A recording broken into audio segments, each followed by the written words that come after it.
Hey friends and family, Colorado folks. I don't do this very often, but if I could please just beg you for just a couple minutes of your time.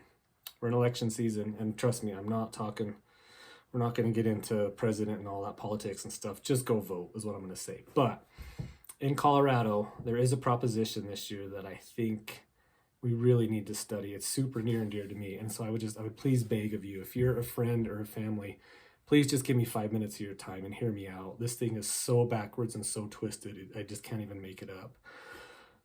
Proposition 127 is on the ballot this November in Colorado to ban the trophy hunting of large cats in Colorado. And while on the surface it might seem like, yeah, it's a good idea to stop hunting, cute, innocent mountain lions, there's just so many more implications, and the thing is so twisted. If you could just listen for a minute, and then if you agree, please share. Or if you're a fellow hunter, make your own video. Our strongest fear of influence is, our inner circle, those people that know us.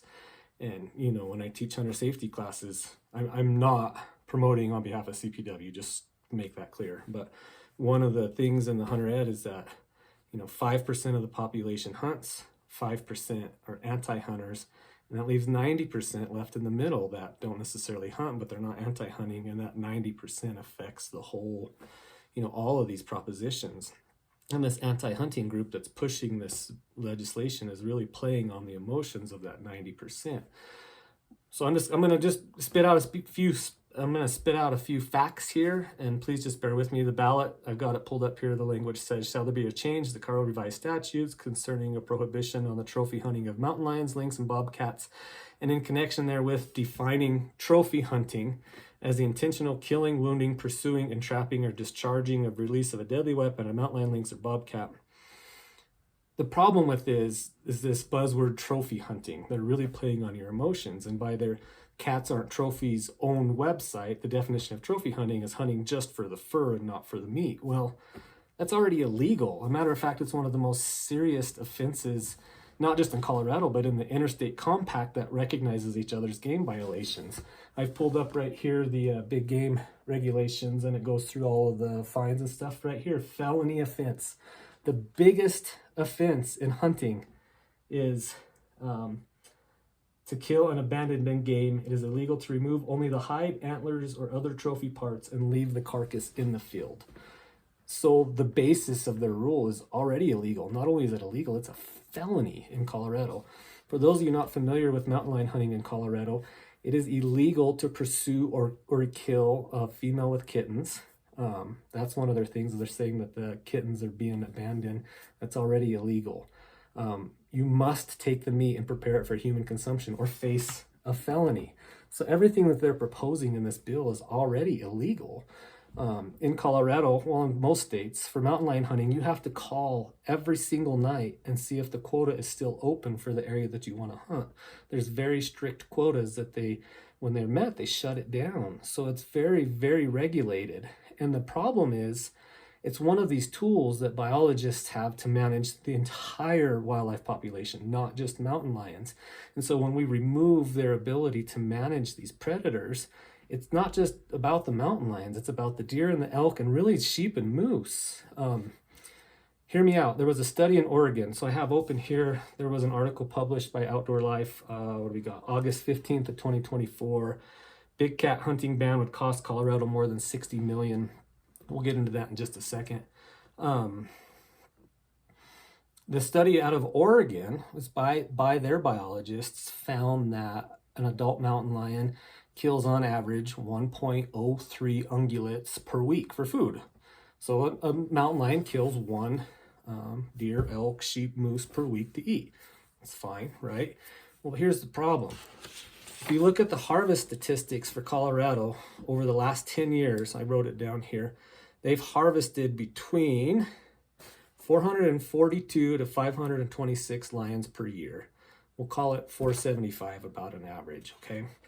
If you take 475 mountain lions times 52 weeks, so if each one of those is killing one ungulate per week per the Oregon study, they're going to kill 24,700 more ungulates per year if this ban gets passed. This is so atrocious that they tried to push this through the committee in 2022, and it was defeated 4-1 in committee. It never even got out of committee, which is a bipartisan group of our state legislators. When they couldn't get past there because they recognized the hamstring that this is going to put on our biologists to manage all wildlife, they didn't even let it out of committee. 4-1. Keep in mind, 24,700 more ungulates per year. The entire bighorn sheep population of Colorado is only estimated at 7,000. The entire moose population of Colorado is only estimated at 3,000 per CPW. Imagine if just a fraction of those 24,000 animals are sheep and moose. What is that going to do to our ungulate population? This is the thing that people don't understand.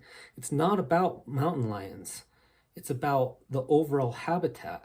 We've all developed and cut up and cross-checked all of the habitat that these animals live in. And by doing that, now we have to manage populations so it can stay healthy across all species, not just big cats. It's a North American model of conservation. There's a reason when you go to Africa, there are hardly any true wild animals anymore. I don't know if you knew it or not, but the pictures of the giraffes and the elephants and the hippos, those are all in game preserves because of poachers, because of lack of regulations. If you actually go out into the open country outside of the game preserves, there's no animals. That's why the North American model of conservation has been one of the most successful in the world at protecting wildlife, because it allows our biologists to manage all of these populations. And when you take away their ability to manage predators, it affects everything, not just those animals. Let's jump ship for a second, because they say if you follow the money, you find the true meaning. It's pretty interesting. The committee, Cats Aren't Trophies, was formed in Colorado January of this year. They started with $218,000.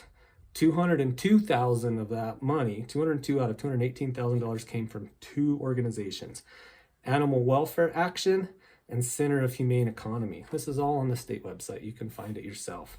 Do you know where the mailing addresses are for these companies? Washington, D.C. and Bethesda, Maryland. These companies are not Colorado based. They're the same ones that tried to push it through committee in 2022. They failed, so now they're trying to get us to vote for it because the wolf thing passed, and they think that Colorado is ripe to get their anti-hunting agenda passed. But the problem is it's not about anti-hunting, it's about wildlife. And by using this term trophy, it's going to spew over to all species. And again, everything that they're trying to claim is trophy hunting is already illegal. Remember, punishable by a felony.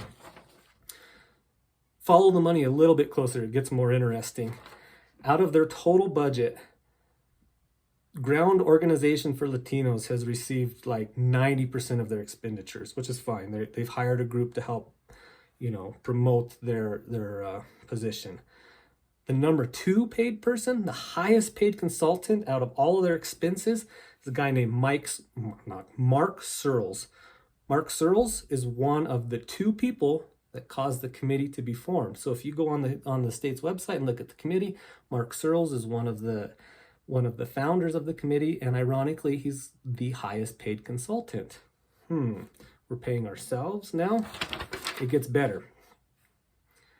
The report that Cats Aren't Trophies was really leaning on is called Big Cats as Nature's Check Against Disease. They're claiming that if we let the big cats go unregulated, that they're going to kill more deer, it's going to help with chronic wasting, blah, blah, blah, blah. What's interesting is this is a report. It's not a scientific paper. The writer didn't do his own study. He's just reporting on others' data. The writer of this report is a Dr. Jim Keene. Do you know what Jim Keene's day job is? He's the director of veterinary services for, you guessed it, Center for Humane Economy, one of those 2 big donors we just talked about. So I pulled up their website. I was just curious, what is the Center for Humane Economy? These are the top headlines on their website. U.S. senators tell Australia that the U.S. market will be closed to kangaroos. Animal Wellness Action issues statement on cockfighting in Rhode Island. U.S. senators tell the FDA to move beyond animal tests. Animal groups celebrate guilty plea of dog fighter of Pentagon official. Okay, those are all fine, but what does that have to do with mountain lion hunting in Colorado or across the West for that matter? The bottom line is this is not about mountain lion hunting. It's an anti-hunting agenda that's taking away our biologists' ability to manage all wildlife. That same report by Outdoor Life estimates that this ban would cost Colorado, CPW, Parks and Wildlife, $61.25 million. $61 million. Now keep in mind, the CPW manages 350 state wildlife areas. That's 684,000 acres that we all get to use. You can fish on them, you can hike on them. They're open to all users. They also manage 250,000 acres through the Habitat Stamp program. You know who's paying for all of this? Hunters. It's all coming out of hunting license fees. And that's in addition to all of the land that's being preserved by conservation organizations like the Rocky Mountain Elk Foundation and the National Wild Turkey Foundation and Ducks Unlimited, all of these organizations that hunters fund. I would ask you to go on the Animal Wellness Action or the Center of Humane Economy's website and find 1 acre. Find me 1 acre that they have preserved for all of us to use. Not just hunters, for hikers, bikers, campers, birders. This is not just about mountain lion hunting. It's about wildlife for all of Colorado. So I would beg of you, please, please, please vote no on this. It was started off as Initiative 91. Now it's Prop 127. Please, please vote no on this. And if you agree or have found this informative, please share it with your friends and family. We've got to beat this thing because it's not just about hunting. It's about wildlife in Colorado as a whole. Appreciate y'all very much. Have a great fall. Don't forget to go vote.